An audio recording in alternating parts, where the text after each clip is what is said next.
તો નમસ્કાર દર્શક મિત્રો, દેશ દુનિયા અને ગુજરાતના તાજા મહત્વના અને માહિતીલક્ષી સમાચારમાં આપનું સ્વાગત છે।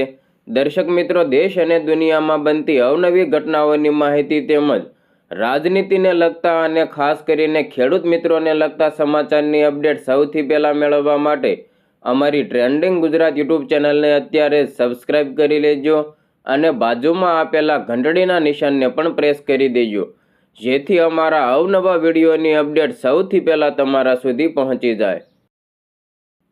દર્શક મિત્રો, સૌપ્રથમ રાજનીતિને લગતા સમાચાર ઉપર એક નજર કરીએ તો આપ સૌ લોકો સારી રીતે જાણો છો કે ગઈકાલે મહારાષ્ટ્રના ડેપ્યુટી સીએમ એવા અજીત પવારનું વિમાન ક્રેશમાં નિધન થઈ ગયું છે, જે ખૂબ જ દુઃખદ ઘટના ગણી શકાય।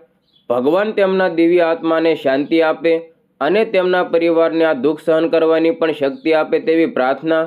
મિત્રો, મહારાષ્ટ્રના નાયબ મુખ્યમંત્રી અને રાષ્ટ્રવાદી કોંગ્રેસ પાર્ટીના પ્રમુખ અજીત પવારના અંતિમ સંસ્કાર આજે બારામતીમાં સંપૂર્ણ રાજકીય સન્માન સાથે કરવામાં આવશે। 28 જાન્યુઆરીની સવારે બારામતી એરપોર્ટ ઉપર લેન્ડિંગ દરમિયાન તેમનું વિમાન ક્રેશ થઈ ગયું હતું, જેમાં અજીત પવાર સહિત 5 લોકોનું નિધન થયું હતું। સમગ્ર મહારાષ્ટ્રમાં શોકનો માહોલ છે। નાયબ મુખ્યમંત્રી અજીત પવારનું બુધવારે સવારે બારામતી નજીક વિમાન દુર્ઘટનામાં નિધન થયું। બારામતીમાં તેમના અંતિમ સંસ્કાર કરવામાં આવશે।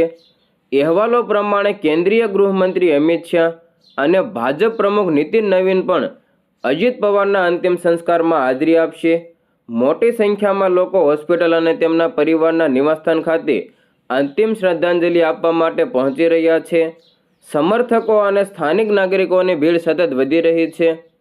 તમને જણાવી દઈએ કે ગુરુવારે સવારે 9 વાગ્યે એટલે કે આજે સવારે 9 વાગ્યાની આસપાસ અંતિમ યાત્રા શરૂ થશે। ત્યારબાદ સવારે 11 વાગ્યે બારામતી વિદ્યા પ્રતિષ્ઠાન મેદાનમાં સંપૂર્ણ રાજકીય સન્માન સાથે અંતિમ સંસ્કાર કરવામાં આવશે। તેમના વતન કોટેવાડીમાં પણ શોકનું વાતાવરણ છે।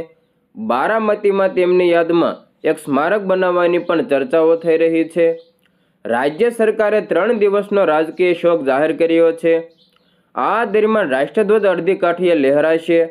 બુધવારે સમગ્ર મહારાષ્ટ્રમાં જાહેર રજા જાહેર કરવામાં આવી અને તમામ સરકારી કચેરીઓ પણ બંધ રહી હતી। તમને જણાવી દઈએ કે અજીત પવારના પાર્થિવ દેહને બારામતીના વિદ્યા પ્રતિષ્ઠાનમાં અંતિમ સંસ્કાર માટે રાખવામાં આવ્યો છે, જે અજીત પવારની દેખરેખ હેઠળ બનાવવામાં આવ્યું હતું। વિદ્યા પ્રતિષ્ઠાન એક મુખ્ય શૈક્ષણિક સંસ્થા છે। દર્શક મિત્રો, મહારાષ્ટ્રના ડેપ્યુટી સીએમના વિમાન ક્રેશને લઈને તમારો શું મંતવ્ય છે? આ પહેલા પણ ગુજરાતના ભૂતપૂર્વ મુખ્યમંત્રી વિજય રૂપાણીજીનું વિમાન ક્રેશ થયું હતું અને જેમાં પણ તેમનું મૃત્યુ થયું હતું। ત્યારબાદ હવે મહારાષ્ટ્રના ડેપ્યુટી સીએમ એવા અજીત પવારનું પણ વિમાન ક્રેશ થઈ ગયું છે, જે ઘટનામાં પણ મહારાષ્ટ્રના ડેપ્યુટી સીએમનું મોત નીપજી ગયું છે। તો આ ઘટના વિશે તમારો શું મંતવ્ય છે તે કોમેન્ટ બોક્સમાં તમારો મંતવ્ય જરૂર જણાવજો।